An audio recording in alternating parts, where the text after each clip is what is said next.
नमस्कार दोस्तों, हर हर महादेव। राधे राधे। दोस्तों, आज की कहानी बहुत ही ज्ञानवर्धक है। अगर आपके घर में धन नहीं रुकता है, पैसों की हमेशा तंगी रहती है, तो नहाते समय औरतें यह उपाय जरूर करें। अचानक धन प्राप्ति होती है।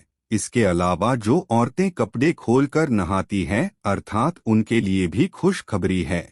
मित्रों, एक समय शिव जी पार्वती के साथ हरिद्वार में घूम रहे थे। पार्वती जी ने देखा कि समस्त मनुष्य गंगा में नहा नहाकर हर हर गंगे कहते चले जा रहे हैं। अगर आप यह कहानी सुन रहे हैं तो पूरा सुनिएगा, क्योंकि आधा अधूरा ज्ञान सही नहीं होता। इसके अलावा है माँ लक्ष्मी। जो भी भक्त हमारी इस वीडियो को लाइक करे और चैनल को सब्सक्राइब करें, उनके घर में धन की कभी कोई कमी ना रहे, उनका घर हमेशा धन से भरा रहे। दोस्तों, भगवान के नाम पर कंजूसी न करें। सबसे पहले अपनी पूरी सच्ची श्रद्धा से कमेंट में हर हर महादेव, ओम नमः शिवाय, राधे राधे जरूर लिखें। दोस्तों, जब पार्वती जी ने देखा कि समस्त मनुष्य गंगा में नहा नहाकर हर हर गंगे कहते चले जा रहे हैं, परंतु सभी दुखी और परेशान हैं, तब पार्वती जी ने बड़े आश्चर्य से शिव जी से पूछा कि हे महादेव, गंगा में इतनी बार स्नान करने पर भी इनके पाप और दुखों का नाश क्यों नहीं हुआ? क्या गंगा में सत्यता नहीं रही? शिवजी ने कहा, प्रिय, गंगा में तो वही सामर्थ्य है, परंतु इन लोगों ने पापनाशिनी गंगा में स्नान ही नहीं किया है, तब इन्हें लाभ कैसे हो? पार्वती जी ने आश्चर्य से कहा कि स्नान कैसे नहीं किया? सभी तो नहाकर जा रहे हैं, अभी तक इनके शरीर भी नहीं सूखे हैं। शिवजी ने कहा, यह केवल जल में डुबकी लगाकर आ रहे हैं। तुम्हें इसका रहस्य समझाऊंगा। दूसरे दिन बड़े जोर की बरसात होने लगी। गलियां कीचड़ से भर गई। एक चौड़े रास्ते में एक गहरा गड्ढा था, चारों ओर कीचड़ भरा था। शिव जी ने लीला से ही वृद्ध रूप धारण कर लिया और विवश की तरह गड्ढा में जाकर ऐसे पड़ गए जैसे कोई मनुष्य चलता चलता गड्ढे में गिर पड़ा हो और निकलने की चेष्टा करने पर भी ना निकल पा रहा हो। पार्वती जी को उन्होंने यह समझाकर गड्ढे के पास बैठा दिया कि देखो, तुम लोगों को सुना सुनाकर यूं पुकारती रहे कि मेरे वृद्ध पति गड्ढे में गिर पड़े हैं, कोई पुण्य आत्मा इन्हें निकालकर इनके प्राण बचाए और मुझे असहाय की सहायता करें। शिव जी ने यह और समझा दिया कि जब कोई गड्ढे में से मुझे निकालने को तैयार हो तब इतना और कह देना कि भाई, मेरे पति सर्वथा निष्पाप है, इन्हें वही छुए जो स्वयं निष्पाप हो। यदि आप निष्पाप है तो इनके हाथ लगाइए, नहीं तो हाथ लगाते ही आप भस्म हो जाएंगे। पार्वती जी तथास्तु कहकर गड्ढे के किनारे बैठ गई और आने जाने वालों को सुना सुनाकर शिव जी की सिखाई हुई बात कहने लगी। गंगा में नहाकर लोगों के दल आ रहे हैं।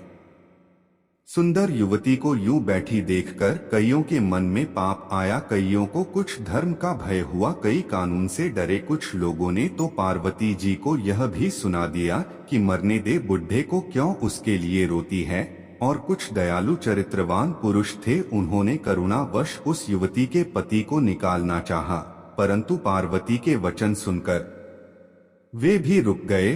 उन्होंने सोचा कि हम गंगा में नहाकर आए हैं तो क्या हुआ, पापी तो है ही, कहीं सहायता करते समय हम भस्म ना हो जाएं। इस स्त्री के कथन के अनुसार हम स्वयं भस्म ना हो जाएं, किसी का साहस नहीं हुआ। सैकड़ों आए, सैकड़ों ने पूछा और चले गए।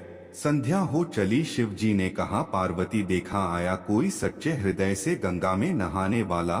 थोड़ी देर बाद एक जवान हाथ में लौटा लिए हर हर गंगे करता हुआ निकला। पार्वती ने उसे भी वही बात कही। युवक का हृदय करुणा से भर आया, उसने शिव जी को निकालने की तैयारी की। पार्वती ने रोककर कहा कि भाई, यदि तुम सर्वथा निष्पाप नहीं होंगे तो मेरे पति को छूते ही जल जाओगे। उसने उसी समय बिना किसी संकोच के दृढ़ निश्चय के साथ पार्वती से कहा कि माता, मेरे निष्पाप होने में तुझे संदेह क्यों होता है? देखते ही नहीं मैं अभी गंगा नहाकर आया हूँ। भला गंगा में गोता लगाने के बाद भी कभी पाप रहते हैं? अभी तुम्हारे पति को निकालता हूँ। युवक ने लपककर बूढ़े को ऊपर उठा लिया। शिव पार्वती ने उसे अधिकारी समझकर अपना असली स्वरूप प्रकट कर उसे दर्शन देकर कृतार्थ किया। शिवजी ने पार्वती से कहा कि इतने लोगों में से एक ने ही गंगा स्नान किया है। इसी दृष्टांत के अनुसार जो लोग बिना श्रद्धा और विश्वास के केवल दंभ के लिए गंगा से स्नान करते हैं, उन्हें वास्तविक फल नहीं मिलता, परंतु इसका यह मतलब नहीं कि गंगा स्नान व्यर्थ जाता है। गंगा स्नान का बहुत पुण्य भी है। इसके बाद शिवजी ने पार्वती जी से कहा, अब मैं आपको 12 बातें बताता हूँ। जो भी मनुष्य इन 12 बातों को नहाते समय ध्यान में रखता है, वह कभी भी दुखी नहीं रहता है। उसके घर में माँ लक्ष्मी का वास हो जाता है। उसके घर में अपार धन आता है। घर में कभी भी लड़ाई झगड़ा नहीं होते हैं। उसका पूरा परिवार हंसी खुशी जीवन व्यतीत करता है। तब माता पार्वती ने कहा, हे भगवान, आप हमें यह वह 12 बातें बता दीजिए। इसके बाद भगवान शिव उन बातों को बताना शुरू कर देते हैं और माता पार्वती बहुत ध्यान से सुनने लगती है। दोस्तों, यह 12 बातें आप लोग भी बिल्कुल ध्यान से सुनना। इसके बाद भगवान शिव कहते हैं, प्रिय, यह 12 बातें बताने के बाद मैं आपको एक बात और बताऊंगा जो औरतों के लिए है। जो औरतें कपड़े खोलकर स्नान करती है, उनके लिए यह बात बहुत ही महत्वपूर्ण है। तो पार्वती जी, इस बात को आप बहुत ही ध्यान से सुनना। तभी शिव जी अपनी वाणी को शुरू कर और बताने लगते हैं। दोस्तों, शिव जी कहते हैं, स्नान करने से शरीर निरोगी रहता है और मन प्रसन्न रहता है। नहाने से चेहरे की क्रांति और शारीरिक आकर्षण में भी बढ़ोतरी होती है। अगर इस नित्य कर्म के दौरान कुछ बातों का ध्यान रखा जाए तो आध्यात्मिक से भी ज्यादा लाभ पाया जा सकता है। नहाने के क्रम में जिन बातों का ख्याल जरूर रखा जाना चाहिए, अब उन बातों के बारे में बताने जा रहा हूँ। प्रिय, आप इन बातों को बिल्कुल ध्यान से सुनना। नंबर 1, स्नान करने के बाद लोग शुद्ध होकर पूजा पाठ आदि सारे काम करने के योग्य बनते हैं, इसलिए सुबह को ही स्नान कर लेना चाहिए। नंबर 2, शास्त्रों में कहा गया है कि स्नान करने से इन गुणों की प्राप्ति होती है: रूप, तेज, बल, पवित्रता, आयु, आरोग्य।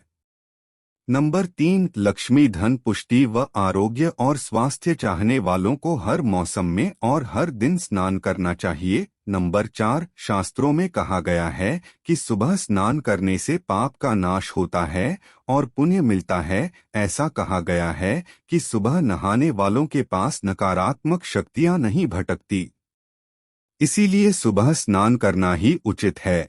नंबर 5, बीमारी की हालत में सिर के नीचे से ही स्नान करना चाहिए। गीले कपड़े से शरीर को पोंछ लेना एक तरह का स्नान ही कहा गया है। नंबर 6, सुबह की लालिमा छाने से पहले ही स्नान कर लेना श्रेष्ठ माना गया है। नंबर 7, तेल लगाकर और देह को मलमल कर नहाना मना है। इसकी जगह नदी से बाहर निकलकर तट पर ही शरीर साफ करके तब नदी में डुबकी लगाना उचित है। नंबर 8, जिन घाटों पर कपड़े धोए जाते हैं वहां का जल अपवित्र माना गया है, इसलिए वहां से कुछ दूर हटकर ही नहाना चाहिए। नंबर 9, नदी में 11 या 21 डुबकी लगाना अच्छा बताया गया है। नंबर 10, पवित्र नदियों में कपड़े निचोड़ने की मनाही है। नदी में किसी तरह की गंदगी नहीं बढ़ानी चाहिए। नंबर 11, नल की तुलना में झरने का पानी, झरने से ज्यादा नदी का पानी, नदी के पानी से किसी तीर्थ का जल, तीर्थ के जल से गंगाजल अधिक श्रेष्ठ माना गया है। नंबर 12, गंगा माता का कथन है कि स्नान करते वक्त कोई चाहे जहां भी मेरा स्मरण करेगा, मैं वहां के जल में आ जाऊंगी। इसके बाद शिवजी ने कहा, अब मैं आपको औरतों के बारे में बताता हूं जो औरतें कपड़े खोलकर स्नान करती हैं। शिवजी ने कहा, हिंदू धर्मशास्त्रों में हर एक चीज के लिए कुछ नियम बनाए गए हैं। इन नियमों में से एक है स्नान को लेकर की गई बातें। ऐसा माना जाता है कि आम व्यक्ति को शास्त्रों के नियमों का पालन जरूर करना चाहिए, जिससे घर की सुख समृद्धि बनी रहती है और खुशहाली आती है। साथ में अपार धन बरसता है, माता लक्ष्मी प्रसन्न होती है। दरअसल हमारे शास्त्रों में ऐसी कई बातें लिखी गई हैं जिनका हम पालन सदियों से करते चले आ रहे हैं, लेकिन उसके कारणों के बारे में अभी भी पूरी जानकारी नहीं है। ऐसे ही नियमों में से एक है निर्वस्त्र स्नान करना।